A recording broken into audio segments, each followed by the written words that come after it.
पर्यावरण वाचवणं ही खूप मोठी गोष्ट आहे, पण आपल्या परीने आणि बजेटमध्ये शक्य असणारा एक छोटासा प्रयत्न म्हणून आम्ही घरातच बायोगॅस प्लांट बसवायचा निर्णय घेतला.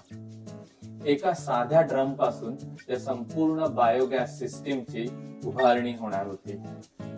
ही आहे गॅस साठवण्यासाठीच्या विशेष बलूनची फ्रेम आणि या विशेष बलून मध्ये हवा भरून तो कुठे लीक नाही ना हे तपासून घेण्यात आले आणि नंतर ती हवा पूर्णपणे काढून टाकली. त्यानंतर टीमने बायोगॅस तयार करण्यासाठी लागणारे खास कल्चर म्हणजे जीवाणू ड्रम मध्ये ओतले. हे जीवाणू आपण टाकलेला ओला कचरा खाऊन स्वयंपाकासाठी लागणारा मिथेन गॅस तयार करतात.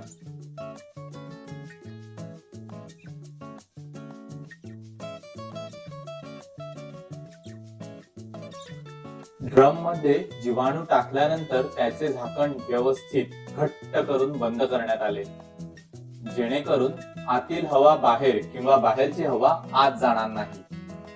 ड्रम आणि बलूनच्या मध्ये पाण्याचा एक लहान जार बसवला आहे. जर ड्रम मध्ये अतिरिक्त गॅस तयार झाला तर तो सुरक्षितपणे या पाण्यातून बाहेर पडू शकतो. यानंतर गॅसची पाईपलाईन घराच्या बाहेरील भिंतीवरून थेट स्वयंपाक घरापर्यंत नेण्यात आली.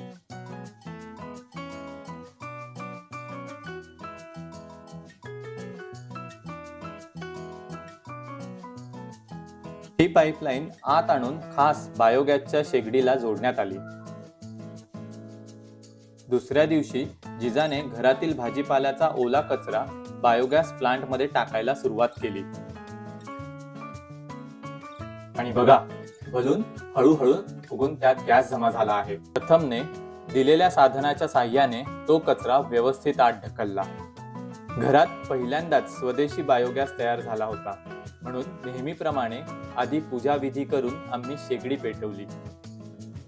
बघा कशी छान निळी ज्वाला पेटली आहे.